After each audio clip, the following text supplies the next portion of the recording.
पिताजी, मैं ताराक से अधिक योग्य और अनुभवी हूं, फिर भी आपने उसे युद्ध करने भेजा, मुझे नहीं। क्योंकि वो तो केवल एक प्रिय पुत्र है, पर तुम मेरे उत्तराधिकारी हो विदुर मालिन, और तुम्हारे प्राणों को संकट में नहीं डाल सकता मैं।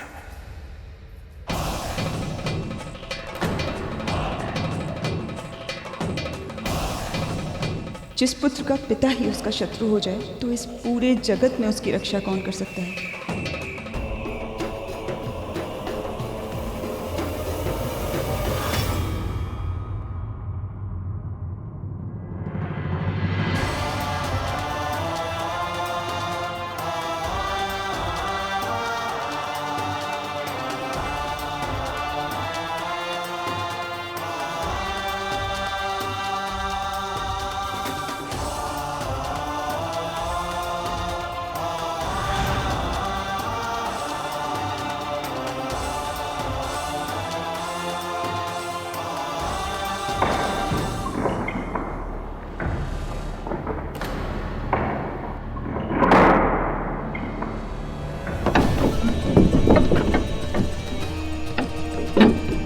दुर्ग का द्वार खुल रहा है, सावधान।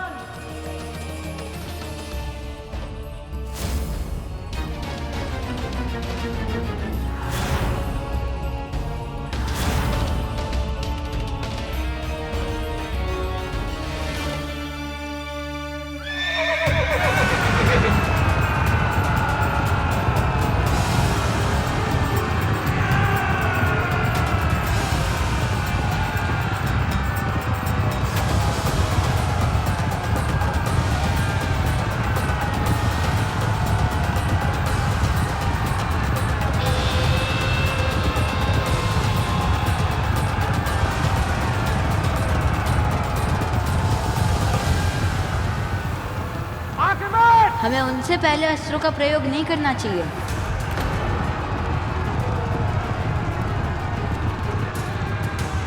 नीति कहती है यदि युद्ध से पहले संधि की तनिक भी संभावना हो तो उसे एक अवसर अवश्य देना चाहिए। अच्छा ही हुआ कि हमने कुमार को पीछे रखा है। कुमार बालक है, असुरों के साथ युद्ध का अनुभव नहीं है उन्हें। कुमार को असुरों की दुष्टता का आभास नहीं है। संधि के बारे में तो सोच भी नहीं सकते वो।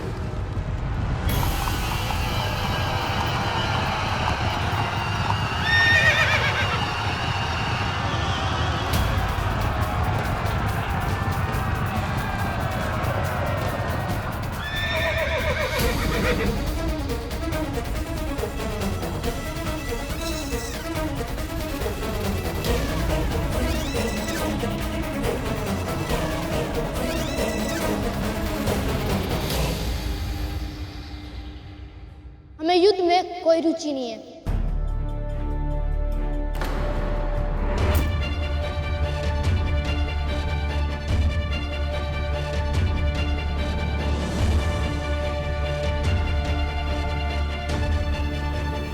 आपने सही सुना, हम असुर मानते हैं कि युद्ध की आवश्यकता नहीं है।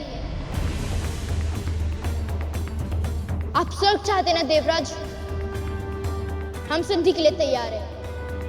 दे देंगे आपको आपका स्वर्ग। और देवताओं, सभी असुरों की ओर से मैं ये वचन भी देता हूं कि भविष्य में हम सबको शांति से जीने देंगे। बस एक शर्त है हमारी।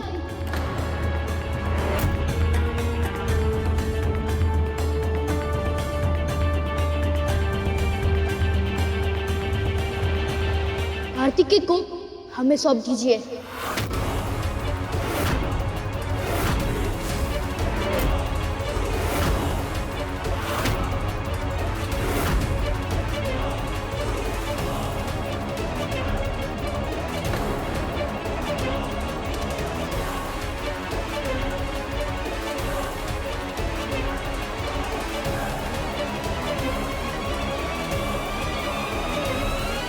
तारकासुर तो कुछ अधिक ही चतुराई दिखाने का प्रयास कर रहा है।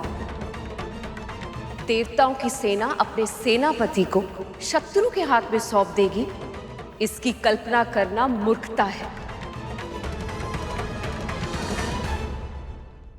या फिर कुशल युद्ध नीति। कहीं देवराज इंद्र स्वर्ग के लोभ में हमारे पुत्र को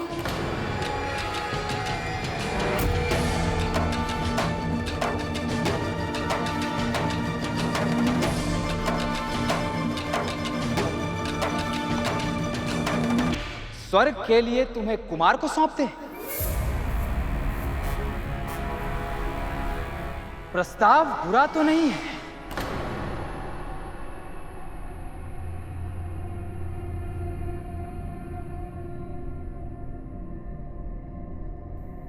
यदि असुरों की कुटिल दृष्टि से देखा जाए तो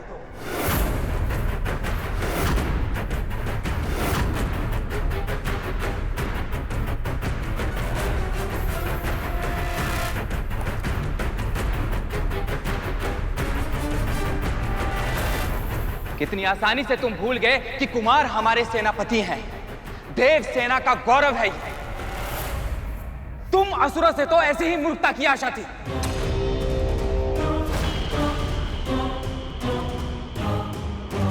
अब इस अपमान का उत्तर मेरा ये अस्त्र देगा। रुकिए, इतने क्रोधित मत होइए देवराज।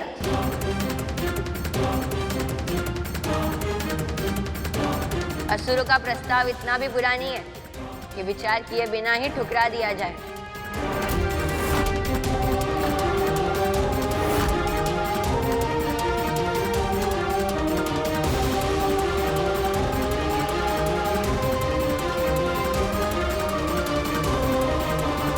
जब तारकासुर स्वयं अपने काल को अपने पास बुला रहा है तो मैं क्यों ना चले ही जाऊं।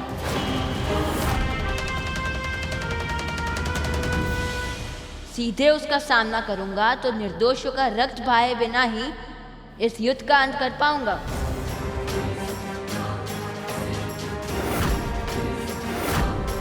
क्या चल रहा है कार्तिकेय के मस्तिष्क में?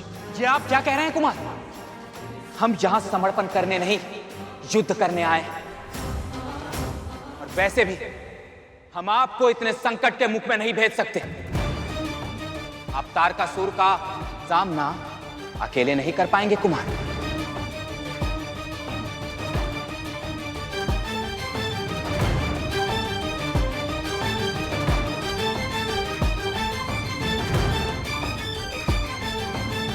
तुमने ऐसा प्रस्ताव देकर यह सिद्ध कर दिया है कि ना तो तुम संधि के योग्य हो और ना ही क्षमा के।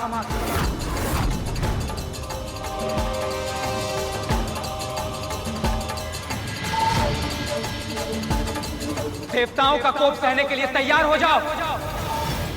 आक्रमण! आप यहीं प्रतीक्षा कीजिए कुमार। सेना की एक टुकड़ी सेनापति की रक्षा करेगी, बाकी सब मेरे पीछे आए।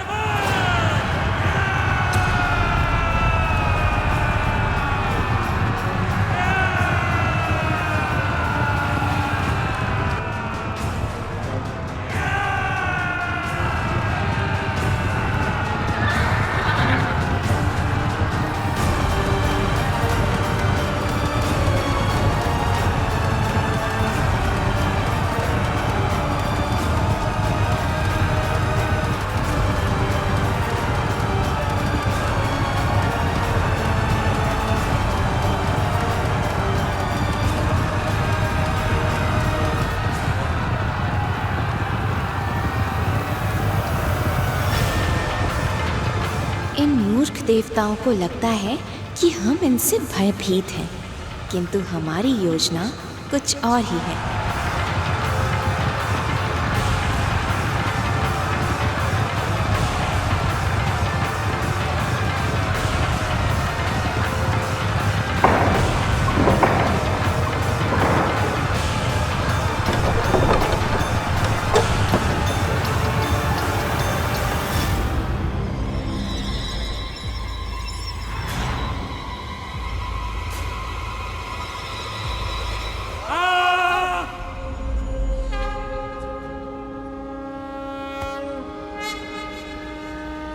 देवताओं, दुर्ग द्वार को भेदने में हम सफल रहे।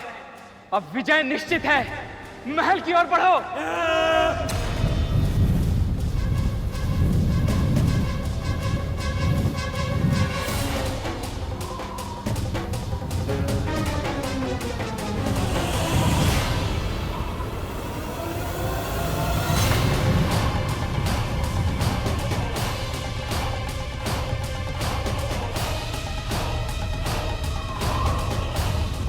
ये क्या हो रहा है देवराज?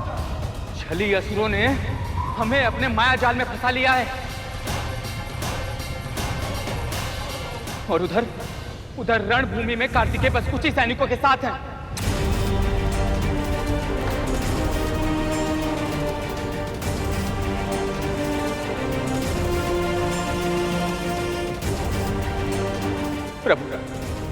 प्रभु अब क्या होगा? प्रभु अब क्या होगा?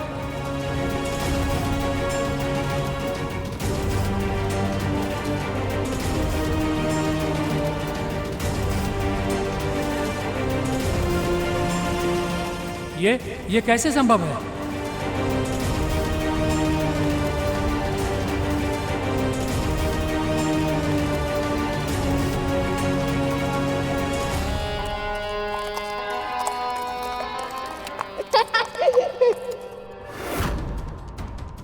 आश्चर्य हो रहा है।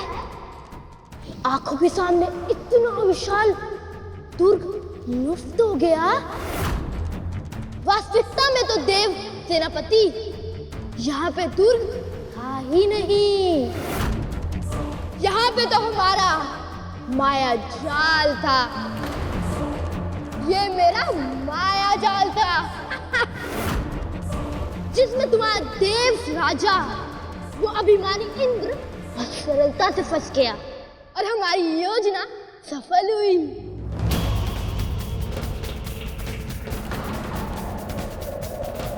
अब अपने आप को समर्पण कर दो कार्तिकेय, क्योंकि तुम्हें बचाने वाला कोई नहीं है।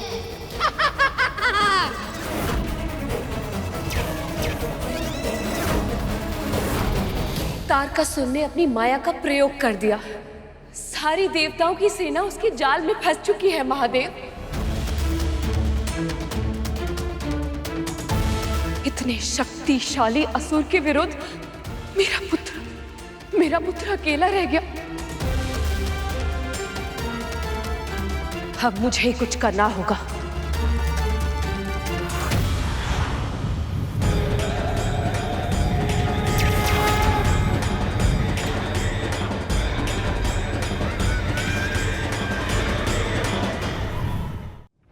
ये आप क्या कर रही हैं देवी? वही जो एक माँ को करना चाहिए, अपने पुत्र की रक्षा। माँ का कार्य केवल रक्षा करना नहीं होता देवी, आत्मरक्षा सिखाना भी उनका दायित्व होता है। आप जानती हैं, जैसे किसी पौधे को आवश्यकता से अधिक छांव मिल जाए तो वो भी कुम्हला जाता है, ठीक उसी प्रकार पौधे के उचित विकास के लिए धूप भी उतनी आवश्यक होती है जितनी छांव।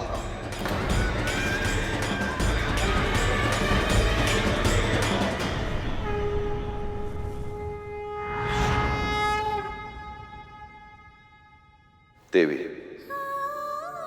अपने पुत्र और अपनी शिक्षा पे विश्वास रखिए।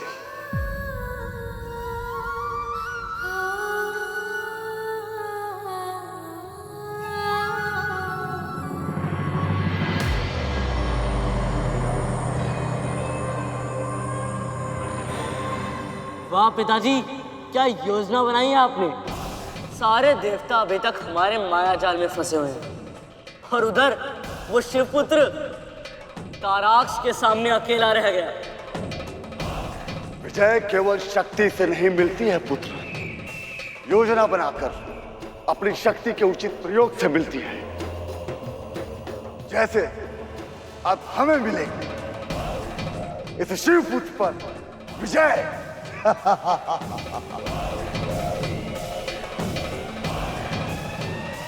स्वामी का इतना अधिक अहंकार मेरे मन में भय क्यों उत्पन्न कर रहा है। क्या हुआ सेनापति कार्तिकेय? अपने रक्षक देवताओं को बंदी देखकर मन घबरा रहा है। चिंता मत करो, युद्ध में किसी निर्दोष का रक्त बहे उसके पक्ष में मैं भी नहीं हूं। इसलिए यदि मुझसे भय ना लग रहा तो आओ केवल हम दोनों एक दूसरे का सामना करते हैं और अपने बाहुबल से इस युद्ध का परिणाम निश्चित कर ले।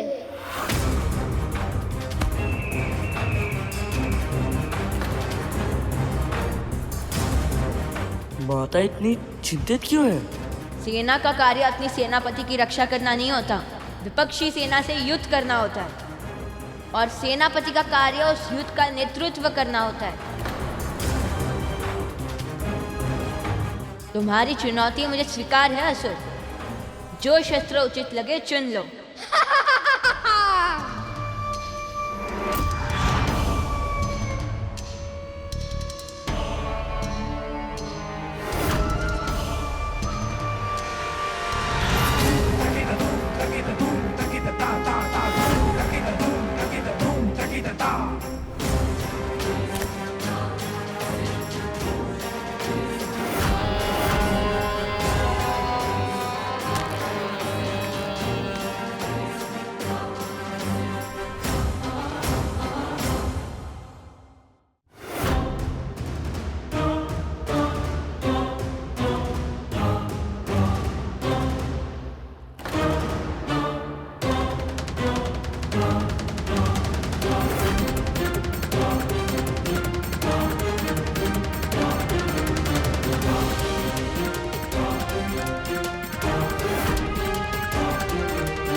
ये शिवपुत्र तो भयभीत है।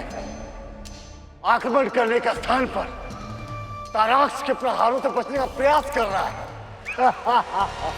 ताराक्ष के सभी प्रहार व्यर्थ जा रहे हैं।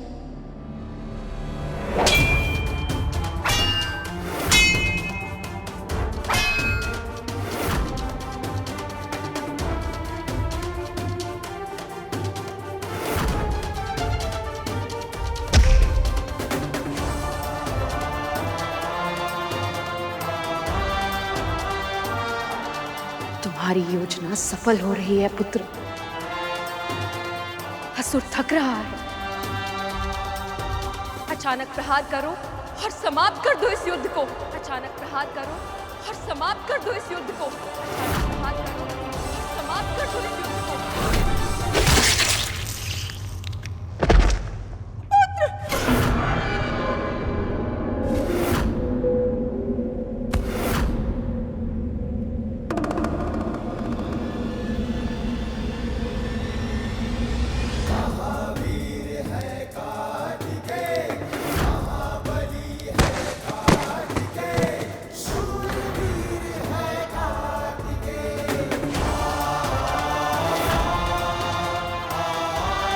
कार्तिकेय की युद्ध कला प्रशंसनीय है, किंतु अब भी इसकी बड़ी परीक्षा शेष है, जब स्वयं तारकासुर अपने पुत्र की मृत्यु का प्रतिशोध लेने आएगा।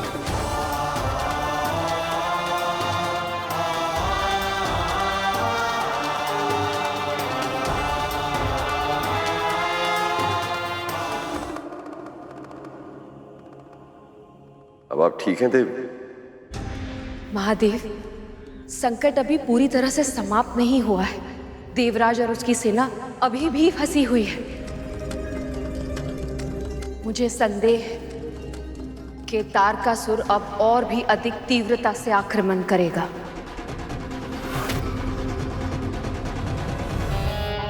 मूर्ख कहीं का, उस बालक को चिढ़ाने और खेलने में ही इतना समय व्यर्थ कर दिया, गंवा दिया अपना जीवन और मेरा सम्मान। अभी तक पराजय नहीं हुई है पिताजी। इंद्र और उसकी सेना अभी तक हमारे बंदी है, और इस बात का तो प्रश्न उठता ही नहीं कि ये छोटा सा बालक किसी भी तरह से हमारा माया जाल तोड़ देगा। विजय की संभावना अभी भी शेष है पिताजी। तो जाओ विदुर मालिक, जाकर युद्ध करो और प्रतिशोध लो अपने भाई की मृत्यु का। मैं आपको निराश नहीं करूंगा पिताजी। जिस तरह से मेरे भाई का शीश कटकर भूमि पर गिरा है, उसी तरह से उस शिव पुत्र का शीश काटकर मैं लाऊंगा।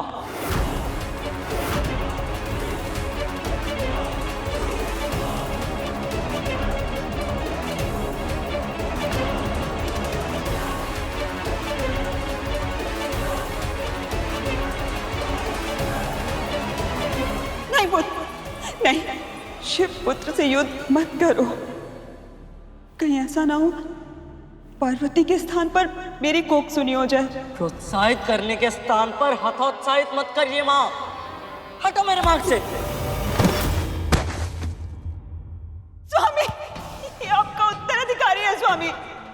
आप इसके प्राणों को संकट में कैसे डाल सकते हैं? जब उसके और मेरे प्राणों में से किसी एक के प्राणों पर संकट आना ही है, तो उसके प्राण क्या बुरे हैं? तुम्हें तो अनेक पुत्र मिल जाएंगे, पर पति परमेश्वर तो बस एक ही होता है ना।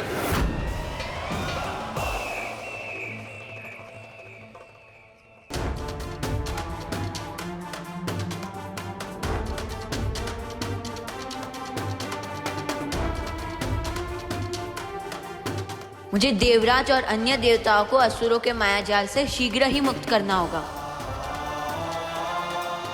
अब हम क्या करें सेनापति? सेना के बिना तारकासुर से युद्ध कैसे करेंगे हम? हमें भाग जाना चाहिए सेनापति। प्राण बचेंगे तो हम भविष्य में अवश्य युद्ध कर पाएंगे। हम सेनापति हूं मैं। अपनी सेना को शत्रु की बात में अकेला छोड़कर कहीं नहीं जाऊंगा। यदि ये माया जाल है तो मेरी माँ योग माया है। यदि ये माया जाल है तो मेरी माँ योग माया है। सब कुछ उन्हीं का रचा हुआ है।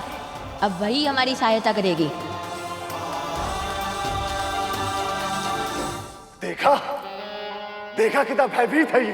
प्रार्थना कर रहा है अपने प्राणों की रक्षा करने के लिए, पर ऐसा नहीं होगा। ना ही इसके पिता मेरा वध कर सकते हैं, ना ही मां। तो फिर इस पूरी सृष्टि में ऐसा कौन है जो मुझसे इसकी रक्षा कर पाए? स्वामी का इस प्रकार अहंकार उचित नहीं है। अंततः है तो वो देवी पार्वती और महादेव का पुत्र। न जाने कितनी असीम शक्तियों का स्वामी होगा वो।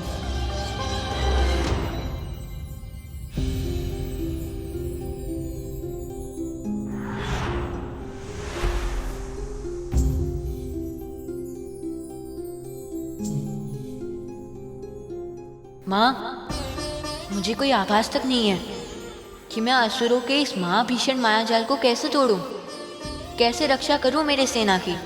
किसी भी माया जाल की आत्मा क्या होती है पुत्र, जानते हो?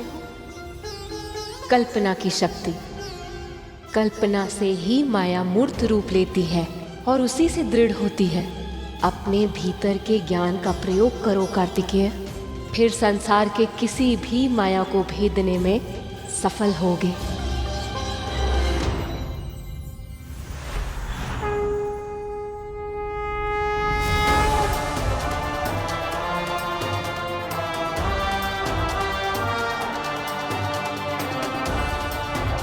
मुझे इस माया जाल को तोड़ना ही होगा।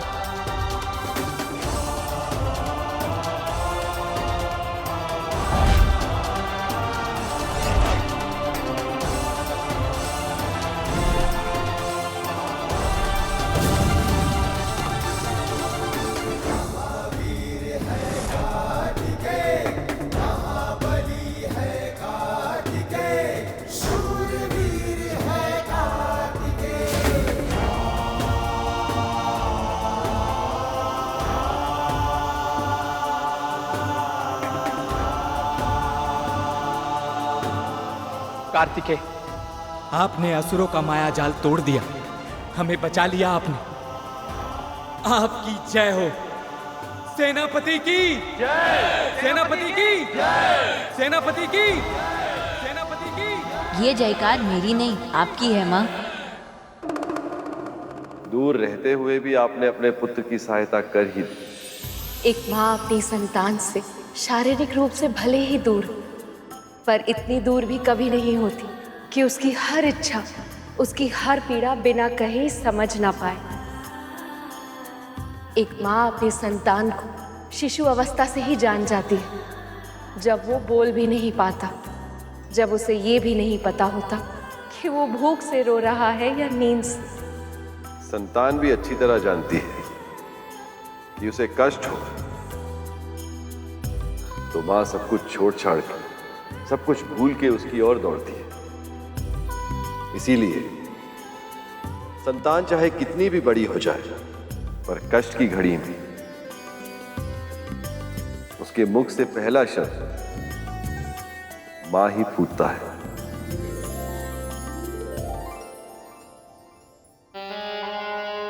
कैसे कैसे तोड़ा गया ये माया जाल? कैसे? अब तो आपको विश्वास हो गया स्वामी कि कोई साधारण बालक नहीं है। मैंने आपसे पहले ही कहा था, शस्त्रों का गिरना अशुभ संकेत है। मूर्ख स्त्री, अशुभ तो तू है, तू।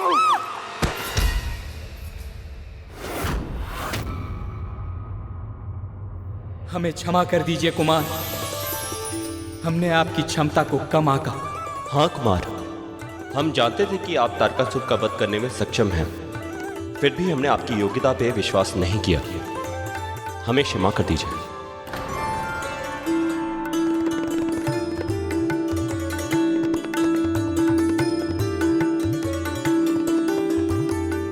आपके मन में मेरे हित की भावना ही थी, इसलिए क्षमा का तो प्रश्न ही नहीं उठता। और वैसे भी मैंने जो भी किया है माँ की सहायता से ही किया है।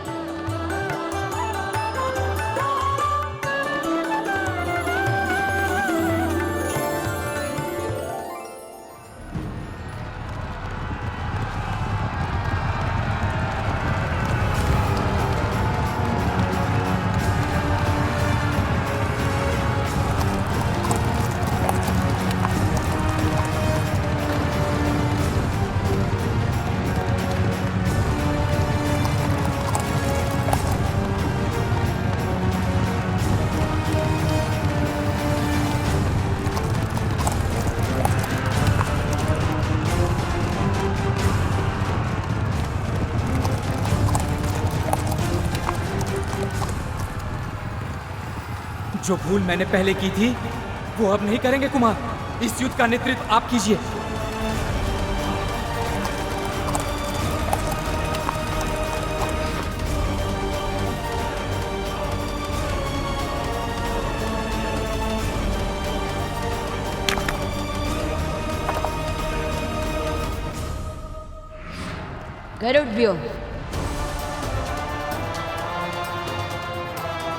गरुड़ व्यूह की रचना करो।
मैं व्यर्थ ही आपकी चिंता कर रहा था।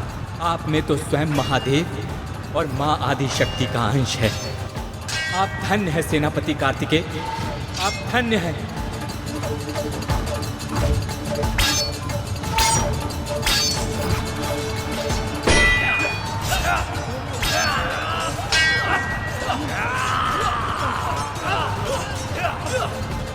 जिसे स्वयं शक्ति ने प्रशिक्षण दिया, उसका इतनी वीरता से युद्ध करना तो स्वाभाविक ही है।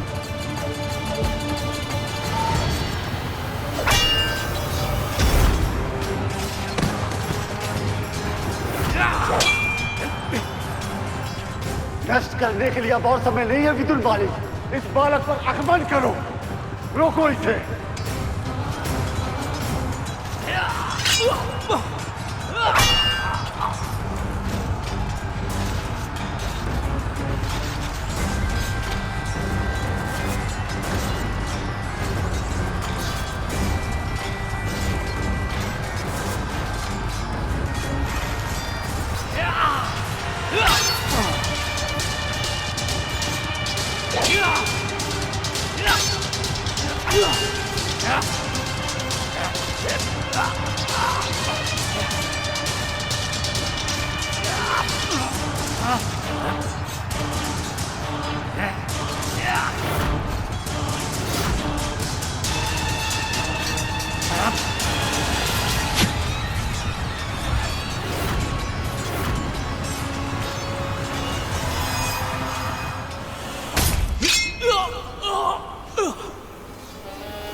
वर्षों का प्रशिक्षण तुम्हारे साथ है विदुर मालिक, जबकि ये बालक पूरी तरह अनुभवहीन है। जो कार्य ताराक्ष नहीं कर पाया, अब वो तुम करोगे।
शाबाश मेरे पुत्र, अब अवसर का लाभ उठाओ और वध कर दो इस शिव पुत्र का।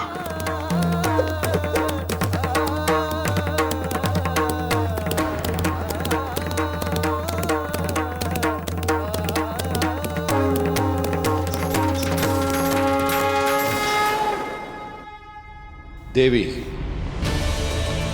केवल गिर जाने से हार नहीं होती, उसे स्वयं ही उठने दीजिए।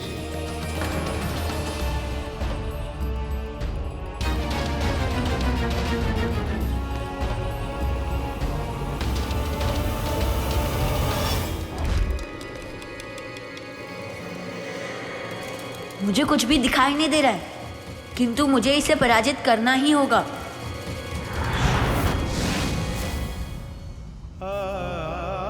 पराजय मन में हार मानने से ही होती है पुत्र। यदि तन में क्षमता है और मन में इच्छा है तो विजय की संभावना शेष है। पर मैं कुछ भी नहीं देख पा रहा माँ, इससे मैं कैसे युद्ध करूं ऐसे? सीमा तन की होती है परंतु मन असीमित होता है कार्तिकेय। अपने मन की आंखें खोलो पुत्र।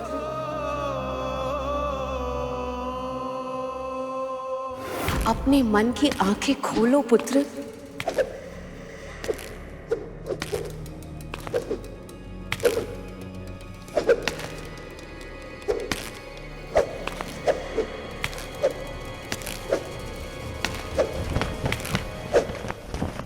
मुझे ध्वज की ध्वनि सुनाई दे रही है।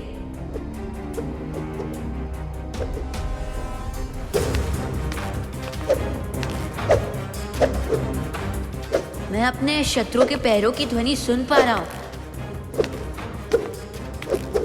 और वो तीव्र गति से तलवार चला रहा है।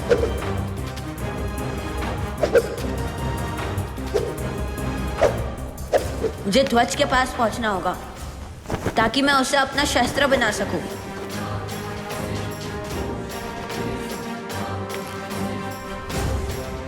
और ध्वज जो अपने शत्रु के विरुद्ध उपयोग कर सकूं।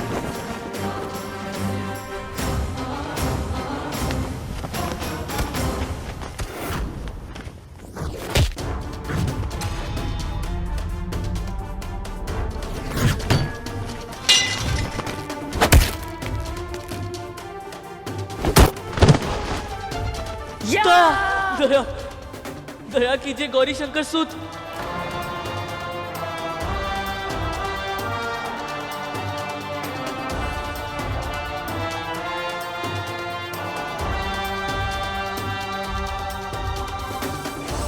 मुझे जीवन दान दे दीजिए।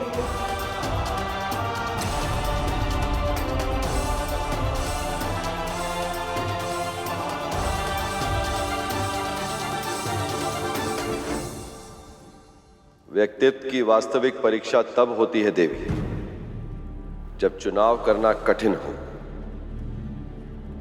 इसे स्वयं निर्णय लेने दीजिए।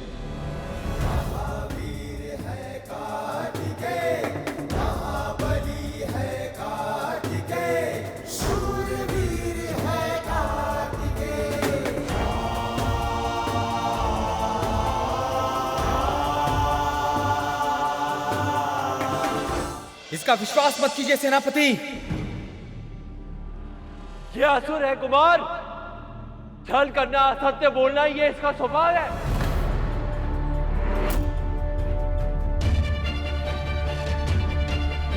नीति के विरुद्ध निर्णय मत लीजिए। देव सेनापति, मैं तो आपका शरणागत हूँ और शरणागत का प्राण बचाना तो आपका धर्म है। दया कीजिए, दया कीजिए। शरण में आए हुए का वध कैसे करूं? पर दुष्ट असुर को तो जीवित भी नहीं छोड़ सकता। कैसी दुविधा है ये?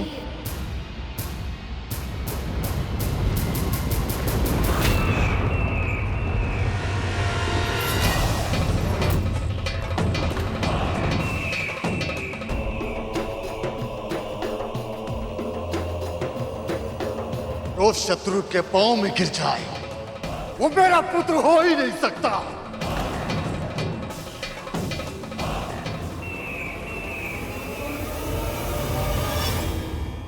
तारकासुर स्वयं यहाँ आ गया। प्रतीत होता है क्रोध में स्वयं अपने पुत्र का अंत कर देगा। इस कार्तिकेय का अंत करने के लिए यही उत्तम अवसर है।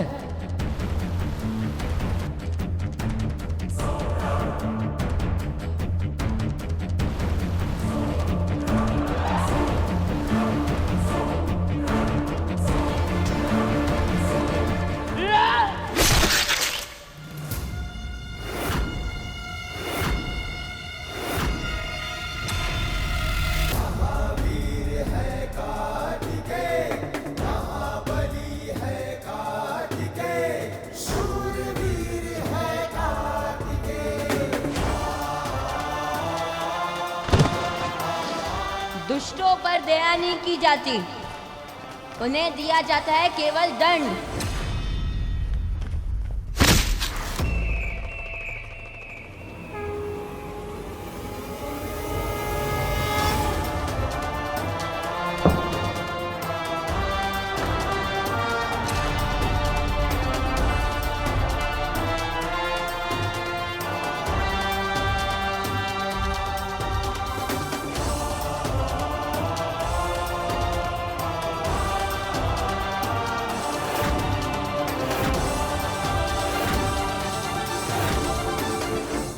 महादेव,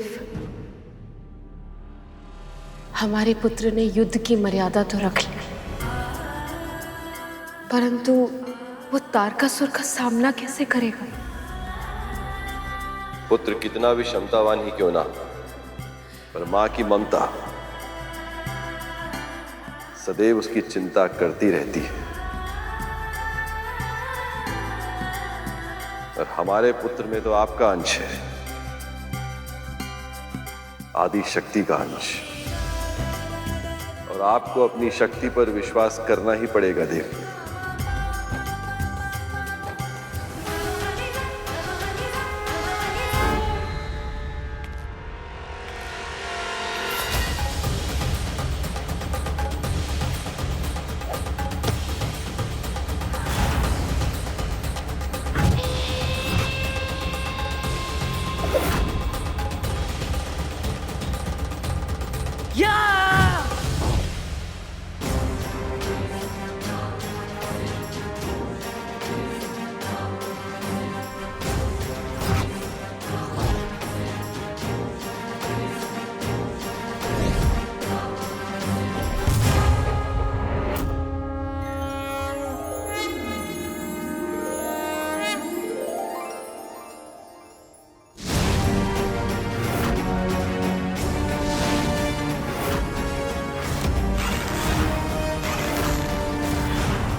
अद्भुत, विलक्षण, इतनी कम आयु में इतने बड़े असुर से युद्ध कर रहे हैं राजकुमार कार्तिकेय, और वो भी बिना किसी भय के। और यही नहीं वायुदेव, तारकासुर जैसे भीषण योद्धा के प्रहारों का उत्तर अपने अस्त्रों से देकर कुमार अपनी योग्यता को सिद्ध कर रहे हैं। नहीं तो किसी और में यह सामर्थ्य कहां कि तारकासुर जैसे योद्धा के सामने इतनी देर टिक पाए।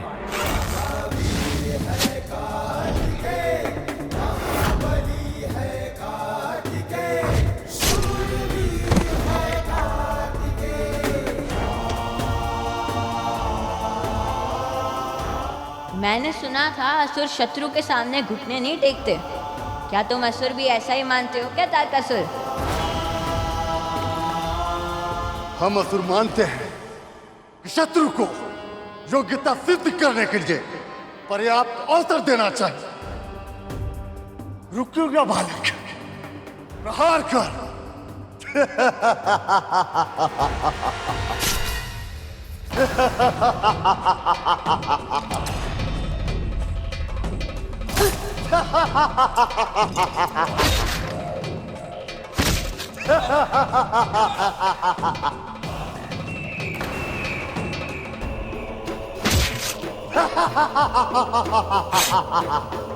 तू मेरा कुछ नहीं बिगाड़ सकता बालक, क्योंकि मेरे प्राण तेरी मां के चरण कमलों में है। मुझे मारना चाहता है तो जा, पहले उन्हें काट।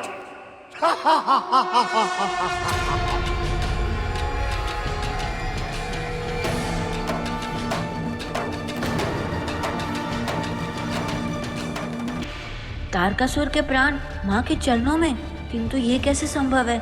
माँ पर प्रहार करने का मैं विचार भी नहीं कर सकता हूँ। लेकिन तो फिर तारकासुर का अंत कैसे करूंगा मैं?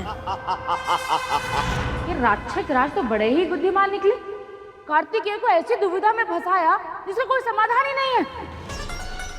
नहीं, अब देखिए कि कोई भी पुत्र अपनी माँ से क्रोधित हो सकता है, घर छोड़कर जा सकता है, पर अपनी माता के चरण काटना ये तो असंभव ही।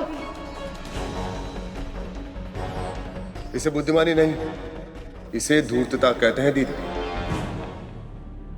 भला धर्म और मां, उन दोनों के बीच में से किसी एक को कोई कैसे चुन सकता है भला?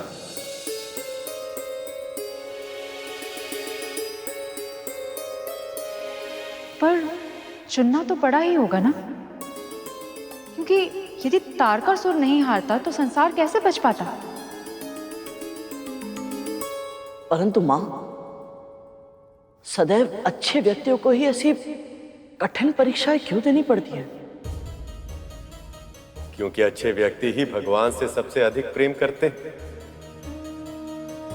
उनको अपने चरणों में सदा सदा के लिए स्थान देने से पहले भगवान के लिए भी अनिवार्य होता है कि वह उनकी परीक्षा ले।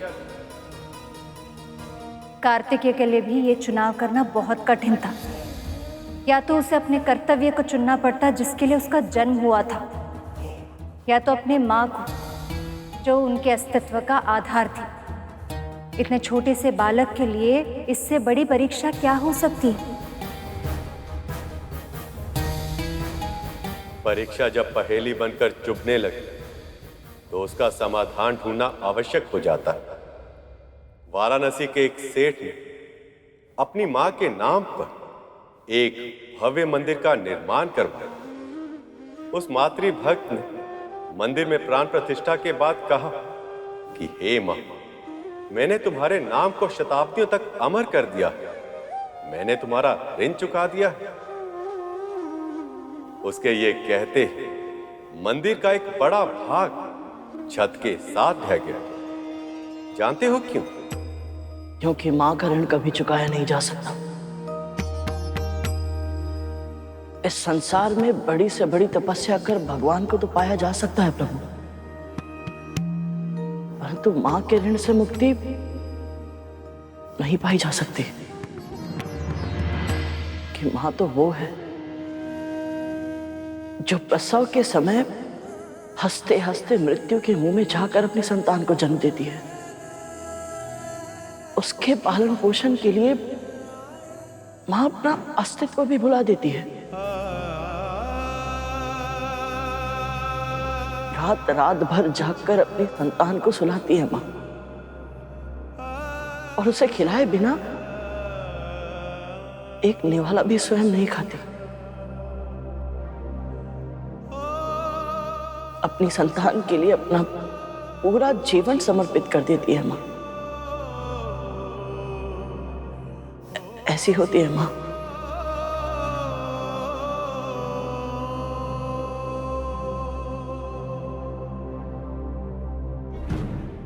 आयु कम है पर बातें बहुत बड़ी बड़ी करते हैं आप, किंतु उसके लिए हमारे पास समय नहीं है। आप ये बतलाइए कि कथा में आगे क्या हुआ? कार्तिकेय ने क्या किया?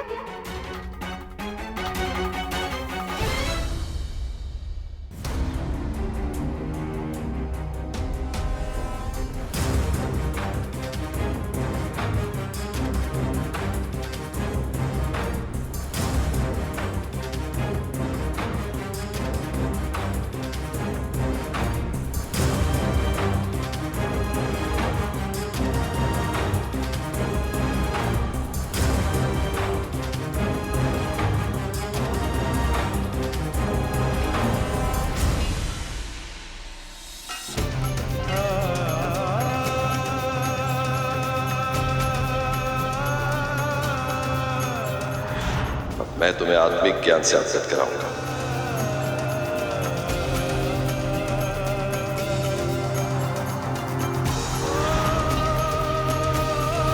अब आप हमारे सेनापति, तो हमें किसी का भी भय नहीं। तू मेरा कुछ नहीं बिगाड़ सकता बालक, क्योंकि मेरे प्राण तेरी मां के चरण कमलों में।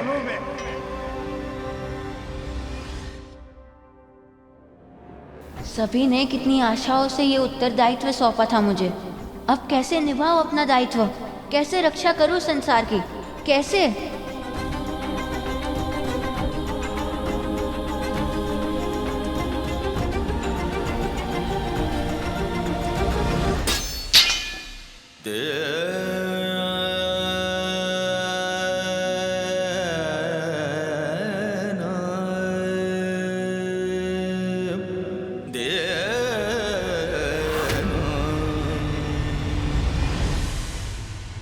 जो सारे संसार को असंभव लगता था उसे संभव बना दिया मैंने। जो कल तक अकल्पनीय था उसे यथार्थ में बदल दिया। आज मैंने केवल उस बालक कार्तिकेय पर ही नहीं अपनी मृत्यु पर भी विजय पा ली है। अपने काल को हरा दिया है मैंने। आप सत्य कह रहे हैं स्वामी? विश्वास नहीं हो रहा? कल सुबह अपनी आंखों से देख लेना। कल ना ये देवता यहां दिखाई देंगे और ना ही कार्तिकेय। वो कितना भी वीर क्यों ना हो, पर अपनी मां के चरण कमल काटने की शक्ति उस पुत्र में नहीं है। किसी पुत्र में नहीं होती।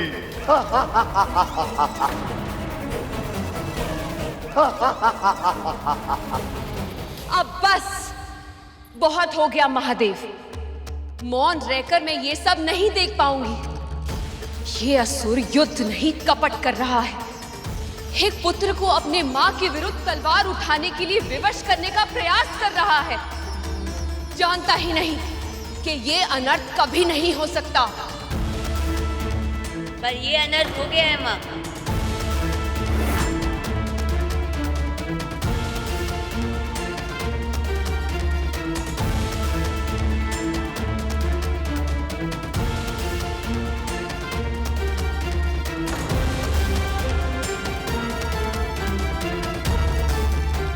क्या कहना चाहते हो पुत्र? तुम्हारा अर्थ क्या है? आप दोनों ने ही मुझे सिखाया कि मेरा धर्म है धर्म की रक्षा करना। क्योंकि मेरा जन्म एक विशेष उद्देश्य के लिए हुआ था। वही मेरा लक्ष्य है, वही मेरी नियति। इसलिए आज अपने धर्म का पालन करने के लिए मुझे कुछ भी क्यों ना करना पड़े, मैं करूंगा।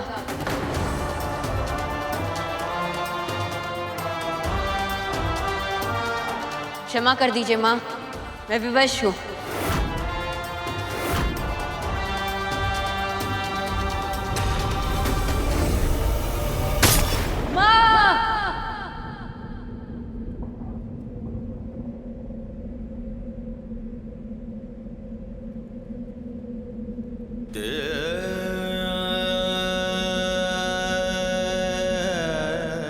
ये कितने गंभीर मानसिक संताप से जूझ रहा है, इसका आभास मुझे है महादेव।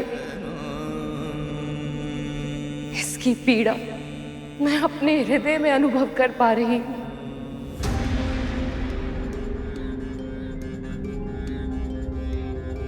जानती हैं देवी, इससे क्या सिद्ध होता है? इसे अथाह प्रेम है, आपसे भी और इस संसार से भी जिसे आपने ही रचा है। तभी तो संसार के हित के लिए यह आपका हित नहीं कर सकता, पर आपका हित ना करके इस संसार को अभिशप्त जीवन जीने के लिए विवश भी नहीं कर पा रहा। इस अंतर्द्वंद की पीड़ा हमारे पुत्र को अवश्य सहनी पड़ रही है पार्वती, और हमें स्मरण रखना होगा कि स्वर्ण अग्नि के ताप को सहकर ही कुंदन बन पाता है। आप स्वयं को दोष मत दीजिए कुमार। ऐसी परिस्थिति में हम देवता भी नहीं समझ पा रहे हैं कि क्या करें और कैसे। तो फिर आप तो बालक हैं कुमार, आपका तो भयभीत या भ्रमित होना तो स्वाभाविक है। पर यह विकल्प मेरे लिए नहीं है देवराज। एक और ये धरती है, सारा संसार है, जिसकी रक्षा करना मेरा दायित्व है। इसलिए तो जन्म हुआ है मेरा। और दूसरी ओर वो माँ है जिनके कारण मेरा अस्तित्व संभव हुआ है। दोनों में से किसी एक का चुनाव करना संभव नहीं है। अवश्य ही कोई और उपाय होगा, पर ऐसा कैसे हो सकता है कि उस असुर ने मेरी माँ के चरणों में अपने प्राण रखे हो और माँ को पता तक ना चला हो। ये तो मुझे भी विचित्र लग रहा है कुमार। क्या ये संभव है कि ये असुरों की कोई नई चाल हो? अवश्य ही वो असत्य बोलकर हम सबको भ्रमित कर रहा है। या तो फिर ये भी तो संभव है कि उसने कहा तो सत्य ही हो, पर उसके सत्य का अर्थ कुछ और हो।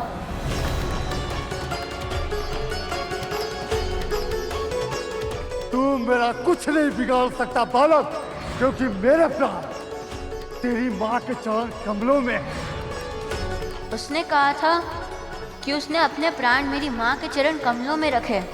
चरण कमलों का कोई और भी अर्थ हो सकता है क्या? ये तो अब हमें तारकासुर ही बताएगा। पर तारकासुर स्वयं अपने रहस्य को उजागर क्यों करेगा कुमार? करेगा देवराज।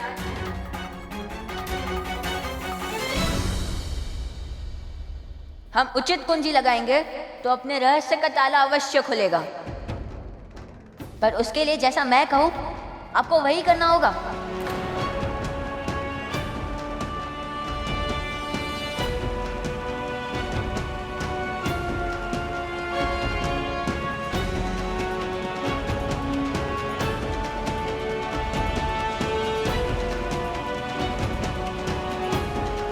ऐसी क्या योजना बनाने जा रहा है ये?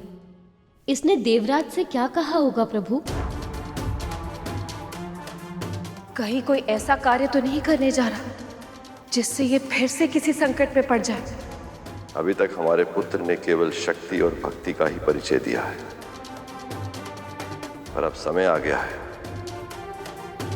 इसे बुद्धि की परीक्षा भी देनी होगी। जिसके पास शक्ति, भक्ति और बुद्धि का संगम हो, उसे पूरे ब्रह्मांड में कोई पराजित नहीं कर सकता देवी।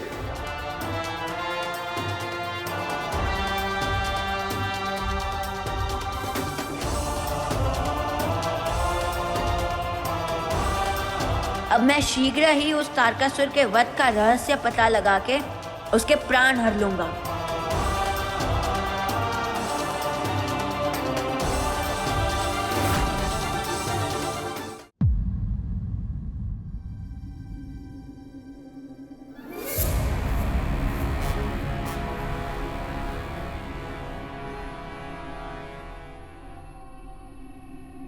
महारानी,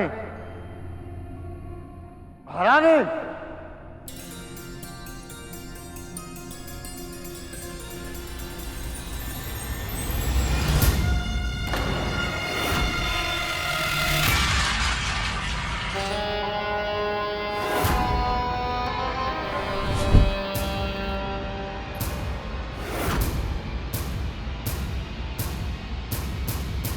आप देवी माँ में आस्था रखती हैं, भक्ति की शक्ति पर विश्वास है आपको, इसलिए मुझे लगा कि मुझे आपको सावधान कर देना चाहिए। यदि आपने अपने स्वामी को नहीं रोका महाराज, तो उनकी मृत्यु निश्चित है।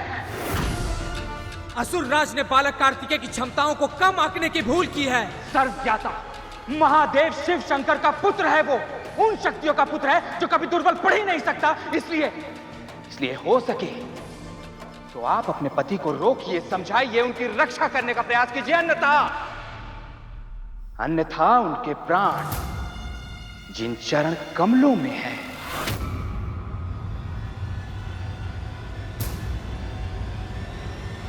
वो गौरी शंकर सुत उनका विनाश करके रहेगा।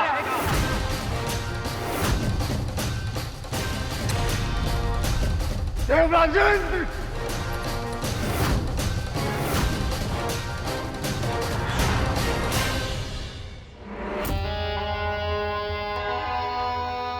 स्वामी, स्वामी कार्तिकेय को आपके चरण कमलों का रहस्य पता चल चुका है स्वामी। अब क्या होगा?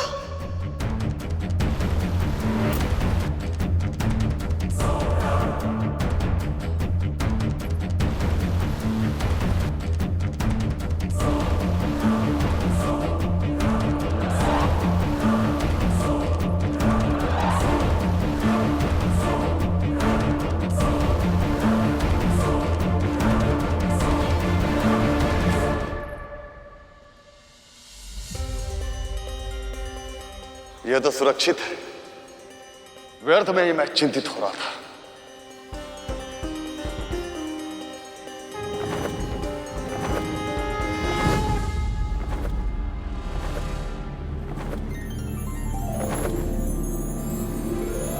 तो ये है वो कमल जिसमें बसी है तारकासुर की प्राण शक्ति। अब मुझे ज्ञात हो गया कि तारकासुर के प्राण हरने हैं, तो मुझे इस कमल को नष्ट करना होगा।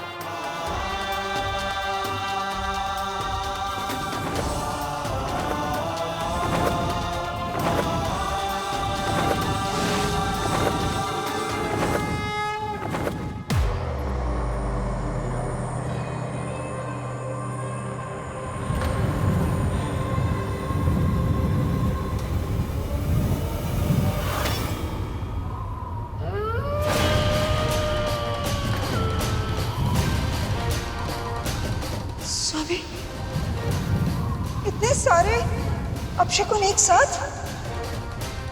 अवश्य ये किसी अनिष्ट का संकेत है स्वामी।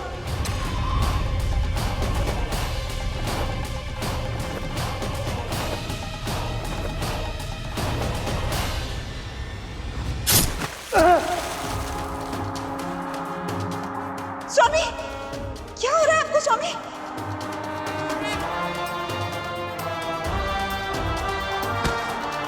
स्वामी,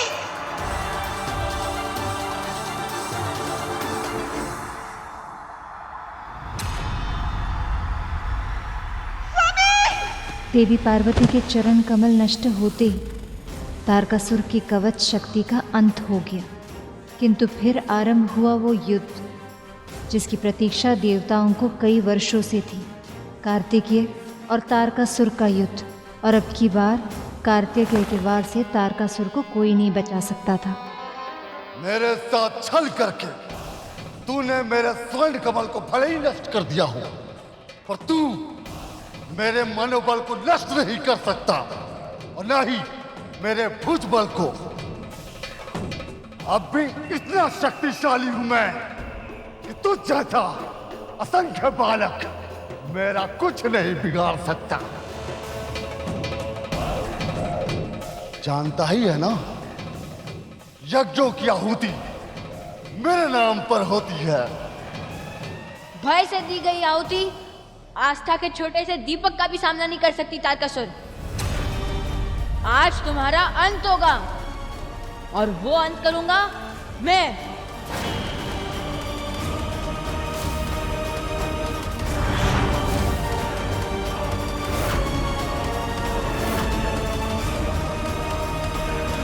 धर्म और अधर्म के युद्ध में सभी दिव्य शक्तियों को धर्म का साथ तो देना ही था, और भगवान भी अपने आप को इस संघर्ष से जुड़ने से रोक नहीं पाए।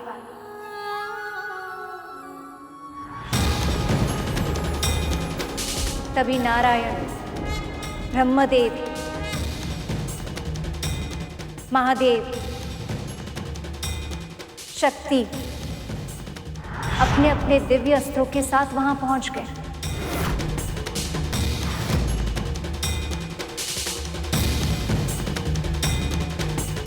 वो बहुत ही अद्भुत दृश्य था।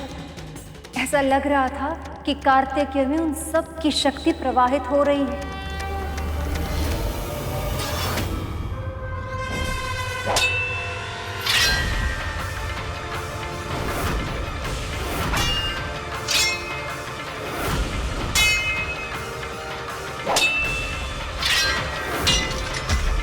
अंत में वहां दुर्गा मां प्रकट हुई।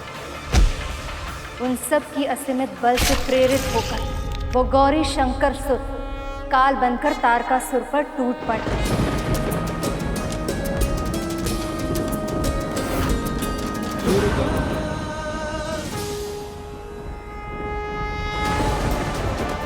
देवराज, क्या हमारा स्वप्न सत्य में सच हुआ? क्या तारकासुर सच में मारा गया?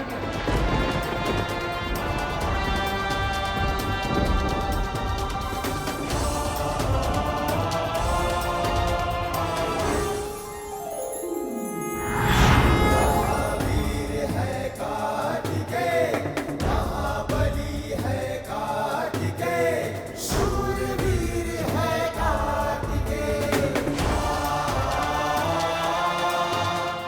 पुत्र कार्तिकेय की जय। शिव पुत्र कार्तिकेय की जय। शिव पुत्र कार्तिकेय की जय। शिव पुत्र कार्तिकेय की जय। शिव पुत्र कार्तिकेय की जय। शिव पुत्र कार्तिकेय की जय। और इस प्रकार स्कंद माता के आशीर्वाद से कार्तिकेय ने तारकासुर जैसे महादुष्ट राक्षस का अंत किया और संसार की रक्षा की। उसके बाद देवी पार्वती ने गणेश को जन्म दिया। नवरात्रि के 5वें दिन हम इन्हीं देवी की पूजा करते हैं। आइए आरती करके हम स्कंद माता की पूजा संपन्न करते हैं।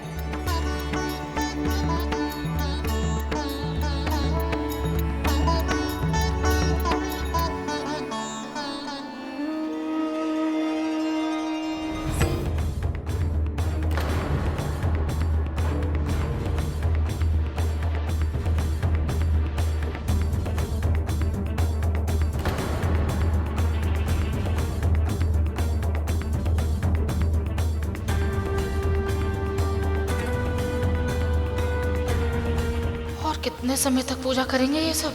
कथा तक तो फिर भी ठीक था, पर अब तो कार्तिकेय के छोटे भैया के वाहन मूसक देव हमारे उधर में अशांति फैला रहे हैं। अब तो अति ही हो गई। इनकी पूजा का कार्यक्रम तो न जाने कब तक चले। हम जाकर पेट पूजा करते हैं।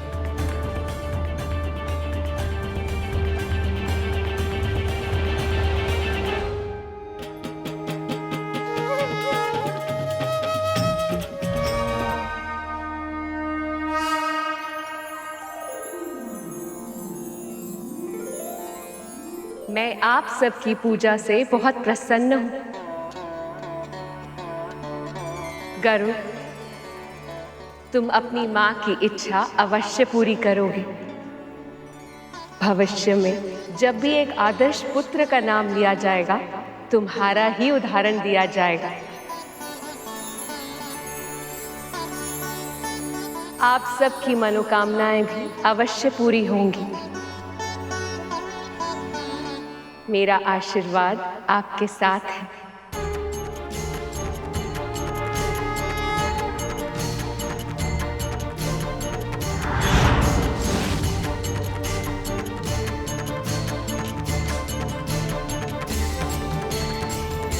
माँ की सबसे बड़ी इच्छा तो यही है कि मैं प्रभु नारायण की सेवा करूं, और मेरी भी बस यही एक मनोकामना है कि नवरात्रि के सभी व्रतों को पूरे विधि विधान से पूरा करके मैं अपने प्रभु का वाहन बन पाऊं।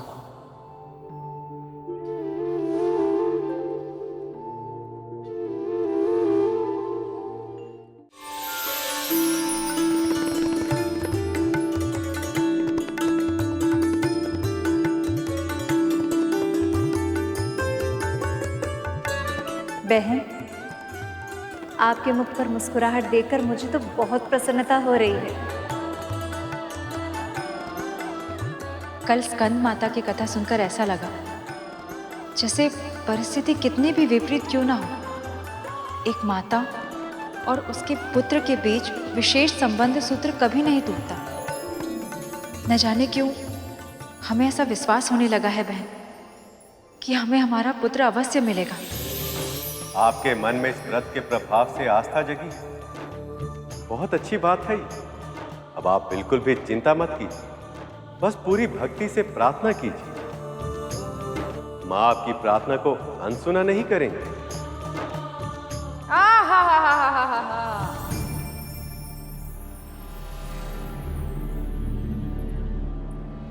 व्यक्ति गाय पाले, भौ भौ करता श्रवण पाले, किंतु भ्रम कभी ना पाए।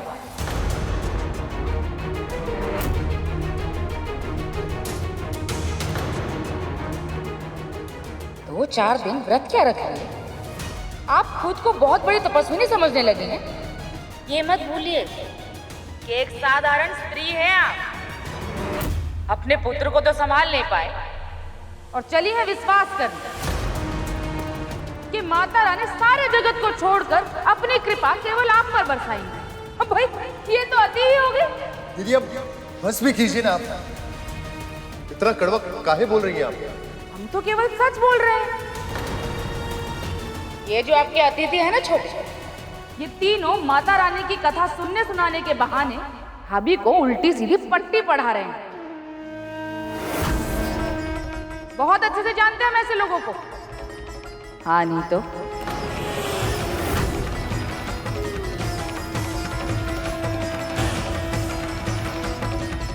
क्या कहा आपने?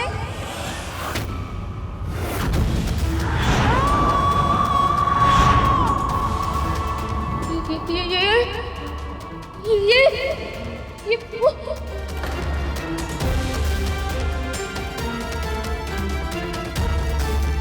क्या मैंने अभी अभी माता को देखा या मेरा कोई भ्रम था? स्त्रियों का इस समाज में सहज जीवन जी पाना पहले से कठिन है, और आप एक स्त्री होकर भी दूसरे स्त्री के मार्ग पर कांटे बो रही है। आपको तो इन्हें मानसिक शांति देनी चाहिए, किंतु आप इन्हें मानसिक संताप दे रही हैं। नहीं नहीं, ऐसी कोई बात नहीं है। छोड़िए ना, छोड़िए, आगे बढ़ते हैं, है ना?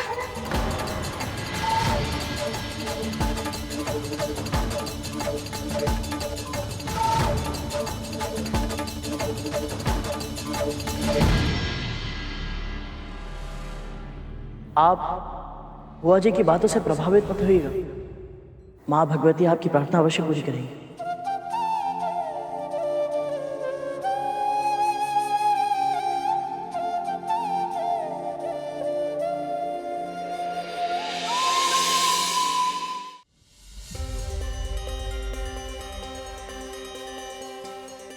अब तक आप सबने सुना कैसे माँ ने शैलपुत्री के रूप में महाराज हिमवंत के घर जन्म लिया। आपका विवाह उन्हीं के साथ हो जिन्हें पति रूप में प्राप्त करने की इच्छा समय आपके हृदय में सहज रूप से प्रकट करे।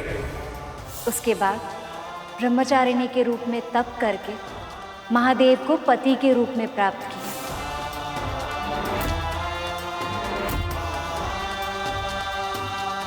फिर चंद्रघंटा के रूप में घंटानाद करके उन्होंने बुरी शक्तियों का नाश किया।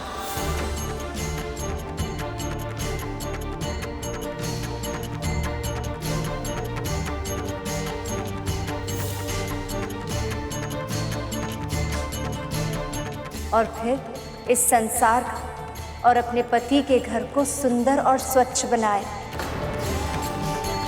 कुष्मांडा के रूप में उन्होंने सिद्ध किया कि वो इस संसार की प्राण शक्ति है।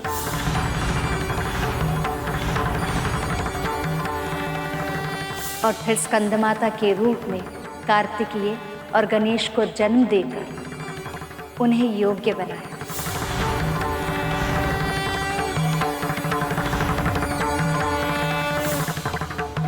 माँ के अब तक के सारे अवतारों में हर स्त्री की तरह उनकी प्राथमिकता थी उनके पति, घर और उनकी संतानें। किंतु एक स्त्री का अस्तित्व केवल घर के चार दीवारों के भीतर नहीं होना चाहिए। अपने घर संसार के साथ साथ एक स्त्री समाज, संसार और जन कल्याण के लिए बहुत कुछ करने के लिए सक्षम है। इसलिए नवरात्रि के छठे दिन हम देवी माँ के कात्यायनी रूप की पूजा करते हैं, जिन्होंने इस संसार को स्त्री शक्ति की व्यापकता का प्रदर्शन किया। माँ का ये रूप कैसे उजागर हुआ था माँ? इसका कारण एक राक्षस था सुपर्ण, जिसका अंत केवल और केवल मां ही कर सकती थी। उस राक्षस का नाम था महिषासुर। महिषासुर? वो कौन थे भैया जी? उनकी कहानी भी सुनी ना मां भगवती की कृपा से। रंभ और क्रम नाम के दो राक्षस भाइयों ने देवताओं से भी अधिक बल और सामर्थ्य अर्जित करने के लिए बहुत कठिन तपस्या की थी। ओम नमः शिवाय, ओम नमः शिवाय, ओम ब्रह्मदेवाय नमः, ओम ब्रह्मदेवाय नमः। रंभ की तपस्या से प्रसन्न होकर महादेव ने उसे एक वरदान दिया कि उसे एक महाशक्तिशाली पुत्र प्राप्त होगा जो अपनी भीषण तपस्या से अमरता के समान अद्भुत वरदान प्राप्त करेगा। तथास्तु। ये सुनकर रंभ तो प्रसन्न हो गए, किंतु देवराज इंद्र और अन्य सभी देवता चिंता में डूब गए।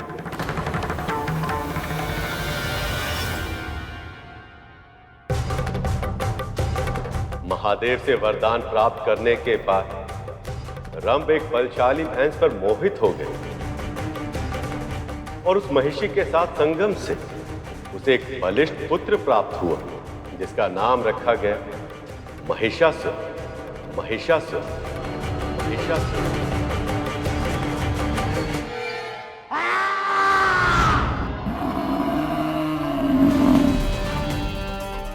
जन्म के बाद से ही महिषासुर हिंसा करने लगा था। उसका भय मात्र पशु पक्षी और मनुष्य में ही नहीं बल्कि देवताओं में भी था, क्योंकि उसमें अमृत के समान वरदान प्राप्त करने की क्षमता थी और यदि वो अमर हो जाए तो संसार का विनाश निश्चित है।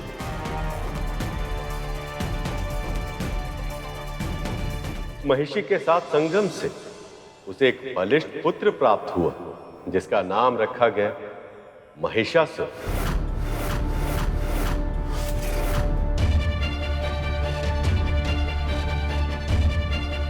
जन्म के बाद ही महिषासुर हिंसा करने लगा था। बिना किसी कारण के ही अपने निकट के जीव जंतुओं को सताने लगा। उसका यह स्वभाव देखकर देवता भी भयभीत हो गए।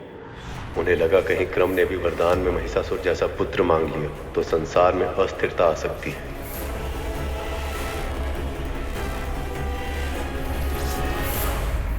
और उन्होंने क्रम की तपस्या को भंग करने का निश्चय किया। देवराज इंद्र मगरमच्छ का रूप धारण करके सरोवर में उतर गए जहां क्रम अपनी तपस्या में लीन थी। उस मगरमच्छ के प्रभाव से क्रम की तपस्या भंग हो गई और फिर उन दोनों में युद्ध हुआ, जिस युद्ध में देवराज इंद्र ने क्रम का वध कर दिया।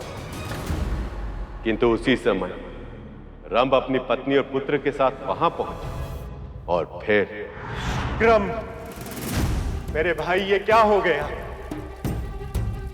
इतनी शीघ्र तुम मुझे छोड़कर चले गए मेरे भाई। अभी तो हमें इस सृष्टि पर मिलकर राज करना था मेरे भाई।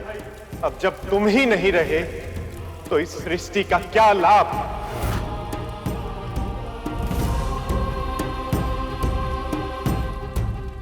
और क्या लाभ ऐसे राजपाट का? नहीं मेरे भाई, मैं तुम्हारे बिना जीवित नहीं रह सकता।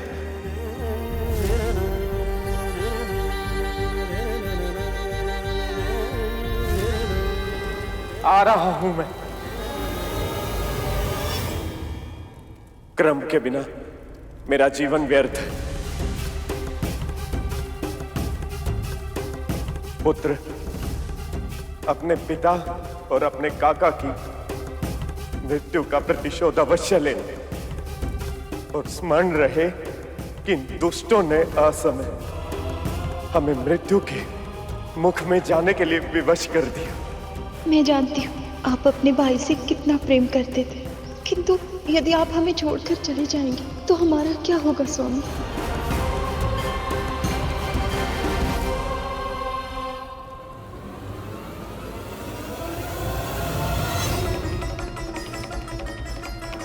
स्वामी, स्वामी! नहीं,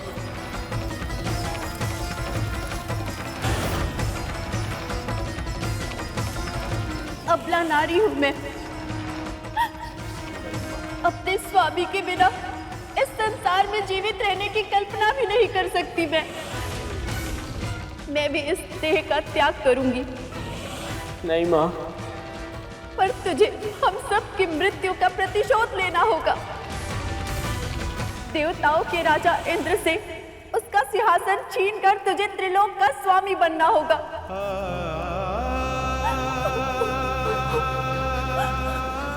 नहीं,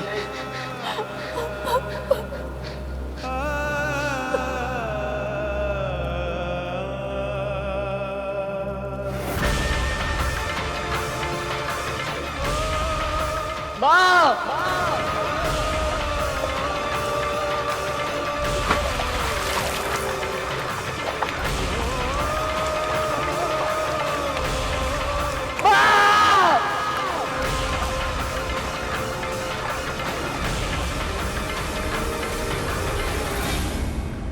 इन देवताओं के छल और धृष्टता के कारण असुरों ने ऐसे ही प्राण गंवाए हैं, किंतु मैं अब असुरों के साथ और अहित नहीं होने दूंगा। मैं स्वयं महिषासुर का मार्गदर्शन करूंगा। पिताजी! अपनी आंखों के सामने उस बालक ने अपने काका, पिता और मां को साथ छोड़कर यमलोक जाते हुए देखा। उसी समय उसके भीतर कुछ टूट गए और उसकी आंखों में प्रतिशोध की ज्वाला धधकने लगी।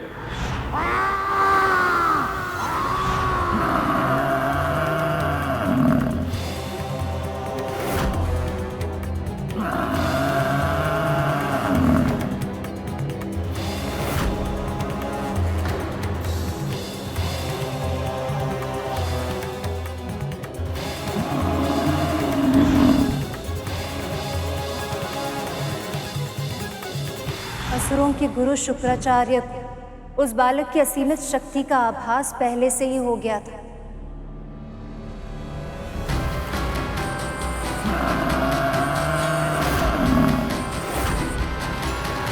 समय के साथ उनका विश्वास और भी दृढ़ हो गया कि महिषासुर देवराज इंद्र और अन्य सभी देवताओं को पराजित करके स्वर्ग पर अपना आधिपत्य स्थापित कर पाएगा। रंभ का पुत्र होने के कारण महिषासुर को जन्म से पहले ही महादेव का वरदान मिल गया था कि यदि वो सच्चे हृदय से तपस्या करेगा तो उसे अमृतत्व के समान शक्तिशाली वरदान मिलेगा। इसलिए गुरु शुक्राचार्य ने उसे ब्रह्मदेव की तपस्या करके उसके नियत अर्थात वरदान की वो असीमित शक्ति प्राप्त करने का आदेश दिया। ओम ब्रह्मदेवाय नमः। ओम ब्रह्मदेवाय नमः। ओम ब्रह्मदेवाय नमः। ओम ब्रह्मदेवाय नमः। ओम ब्रह्मदेवाय नमः। ओम ब्रह्मदेवाय नमः। ओम ब्रह्मदेवाय नमः।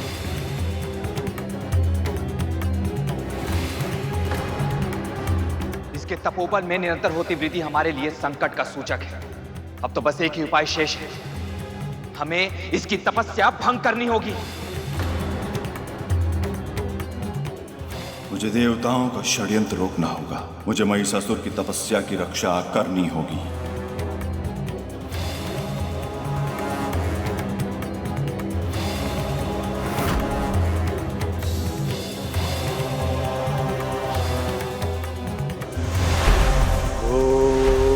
ब्रह्मदेवाय नमः।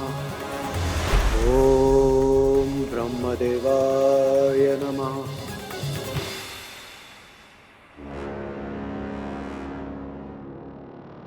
ओम ब्रह्मदेवाय नमः। वरुण देव,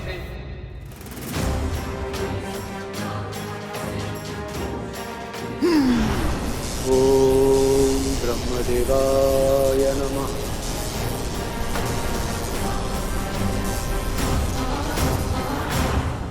ओम ब्रह्मदेवाय नमः। अग्निदेव,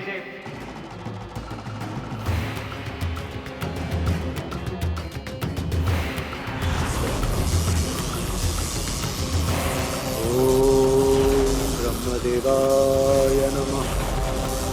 ओम ब्रह्मदेवाय नमः।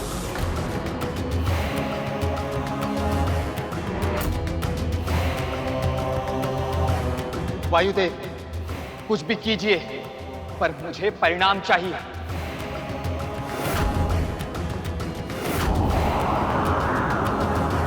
ओम ब्रह्मदेवाय नमः। ओम ब्रह्मदेवाय नमः।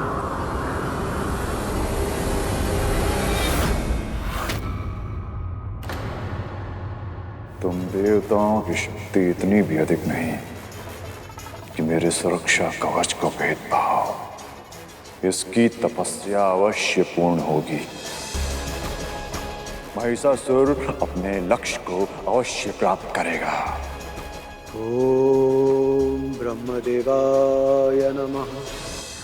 एक और असुरों के गुरु शुक्राचार्य महिषासुर को अमृतत्व की ओर ले जा रहे थे, तो दूसरी ओर देवी पार्वती को आने वाले संकट का अनुभव होने लगा। अभी उन्होंने सक्रिय रूप से इसका अनुभव नहीं किया था, किंतु धीरे धीरे उनका मन कैलाश से भटकने लगा था, क्योंकि उन्हें चिंता थी अपने रचाए हुए संसार की और उसमें रहने वाले संतानों की।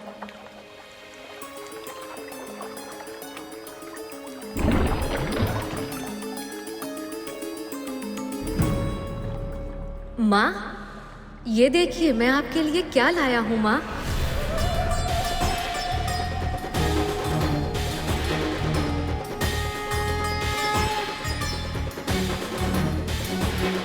अरे ये क्या हो रहा है? और माँ इतनी विचलित क्यों प्रतीत हो रही हैं?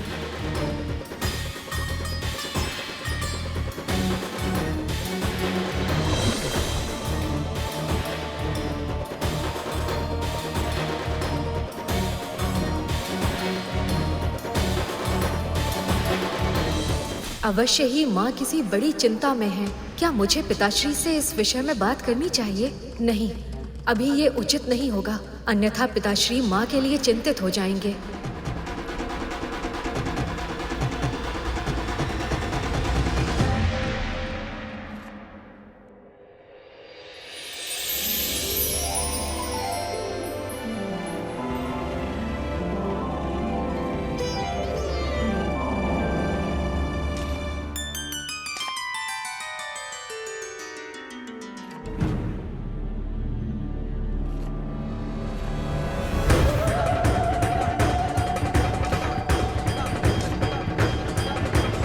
हे महादेव, रक्षा कीजिए।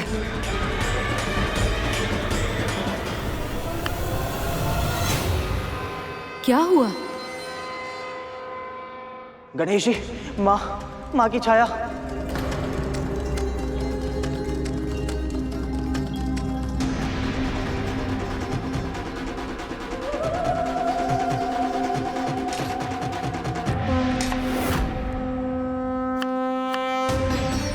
मेरा भय सत्य था। माँ अवश्य ही किसी चिंता में है, किंतु प्रतीत होता है उन्हें स्वयं उनकी इस अवस्था का आभास नहीं।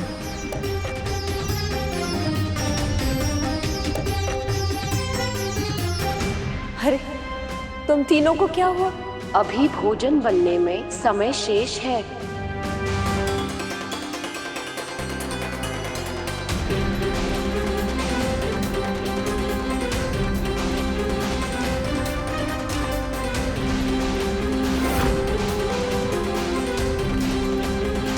माँ के प्रतिबिंब में जिन विचित्र भावों की झलक दिख रही है, वो अवश्य ही भविष्य की किसी घटना का संकेत है। पर किस घटना का और क्या कारण हो सकता है इसका?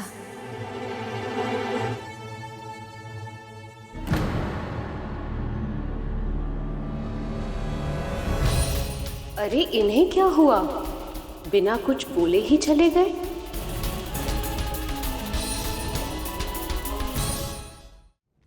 महादेव, महादेव, सहायता महादेव। महादेव, महादेव, हम सब प्रयास के बाद भी महिषासुर की तपस्या भंग नहीं कर पाए। यदि उसकी तपस्या पूरी हो गई और उसे अमृत का वरदान मिल गया, तो संसार को नष्ट होने में अधिक समय नहीं लगेगा प्रभु।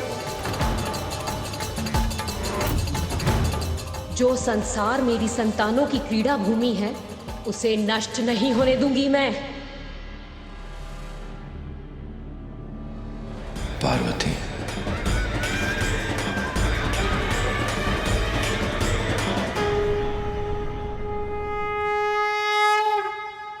शांत हो जाइए आप सब।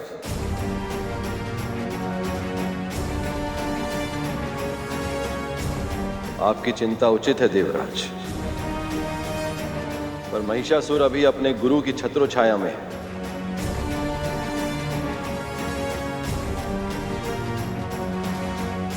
गुरु का मान हमें रखना ही होगा। पर संकट सामने है, ये जानते हुए भी शांत रहना और उसकी प्रतीक्षा करना ये उचित नहीं है महादेव। हमें महिषासुर को अमर और अपराजय होने से रोकना होगा।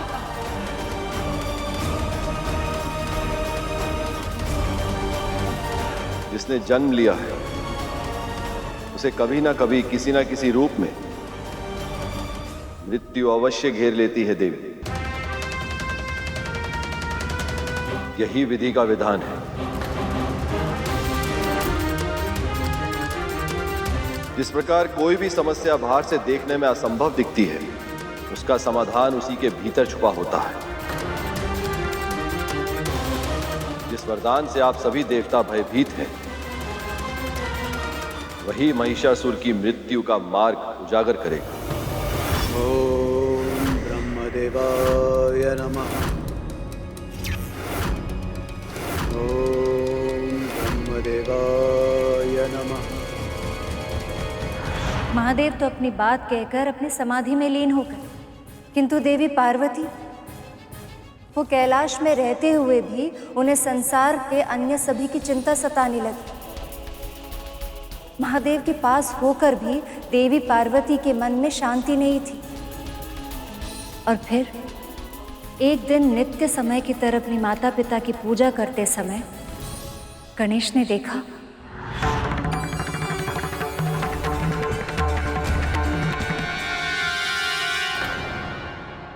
अरे ये क्या, माँ कहाँ चली गई?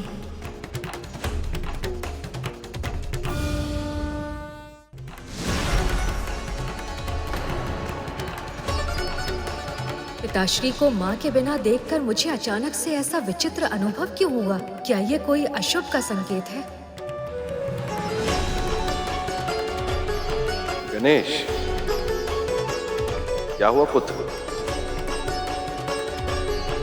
प्रतिदिन जो पूजा समाप्त बाद में होती थी, पर मोदक की कल्पना में तुम्हारा मुख पहले ही खिल जाता था, पर आज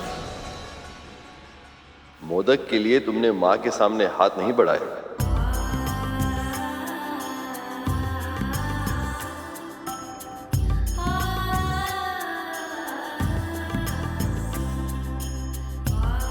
माँ, आप मुझे छोड़कर कभी नहीं जाएंगी ना?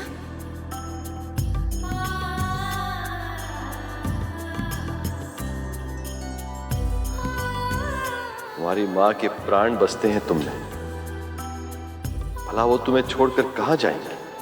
मैं जानता हूँ पिताश्री, पर फिर भी आज यही बात माँ के मुख से सुनने का मन कर रहा है। कहिए ना माँ, मुझे छोड़कर कहीं नहीं जाएंगी ना आप? कभी नहीं ना?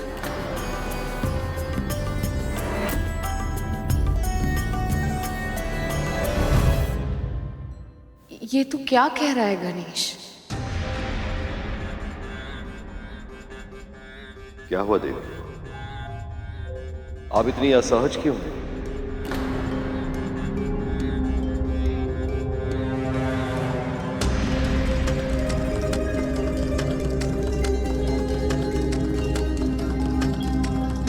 माँ। गणेश, चिंतित ना हो पुत्र, मैं तुम्हारी माता से बात करता हूँ।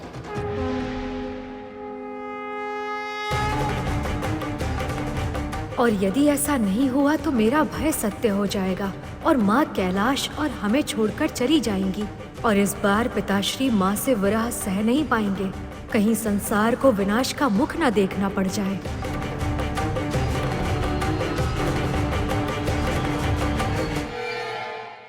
पक्षीराज गरुड़ के साहस भरे कारनामे देखने के लिए चैनल को सब्सक्राइब करें और साथ ही बेल आइकॉन दबाना न भूलें।